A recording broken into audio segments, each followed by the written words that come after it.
Hey, Chael, I got a question for you.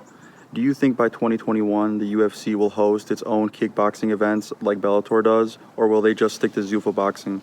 Possibly neither. I mean, I think that Zuffa boxing went away, right? And I'm only as good as what I read, but Dana was very hot into that.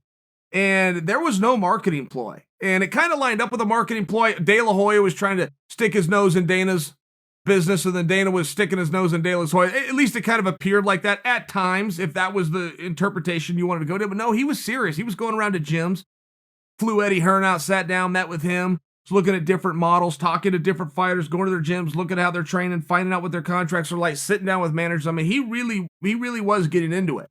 And he even said, I'm going to have this done. I'm going to have it figured out by summertime. Now, summertime came and went. And I realized with the pandemic and others, he's got to focus. I understand that. But even before that hit, there was about 6 months that went by and he went pretty quiet. And the only thing that he weighed in on, he made a very simple comment. He never said I'm out.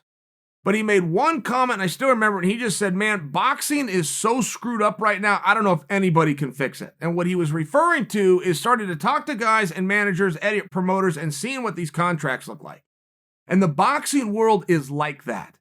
They're very tough. Some of these guys, you sign one contract, you'll never get out of it. It's one of these things. It's one of these things that I don't know that I'm bullish on the idea of Zuffa boxing. I think they could still have one-offs. Right? Like with the Floyd Connor. I think there's opportunity for that, and I hope they pursue it. I thought that was very fun, but you got to put time in between them. Okay, fine. That's fine. But I don't know that there's going to be a full-time boxing thing in terms of that being pursued. And to your specific question of kickboxing, no, I don't see that.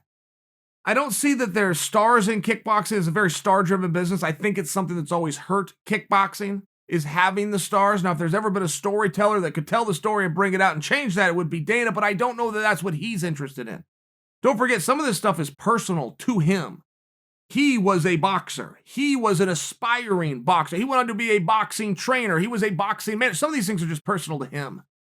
And I can never talk about this. I can never talk about Dana looking at contracts and saying this is screwed up without also wanting to remind you guys, okay? The very first person to ever speak the words, fighters are being treated unfairly, was Dana White. You want to go Google that phrase and find the first man that ever said that? It was Dana. The first guy to say, I'm going to redo contracts. We're not going to do it the boxing ways. I'm not making guys sign their life away.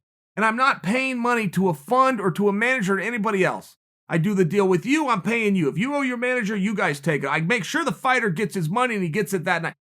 Anyone who's ever looked at a fighter after a fighter, anyone who thought the fighters were underpaid, you want to know the first person to say fighters are underpaid? Dana White.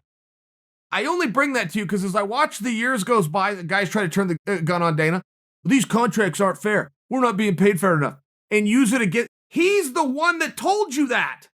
He's the one that told the world these contracts aren't right. I'm going to do it a better way. He's the one that told the world fighters aren't paid enough. I'm going to get more in their pocket. He's the one that when he wasn't able to bring in enough money, said, go get sponsorships and put as much away as you can. Very first guy to ever tell the world that there was a better way to treat combat athletes was Dana White, which I always find ironic when people try to come back and act as though he isn't treating them right. He coined the phrase.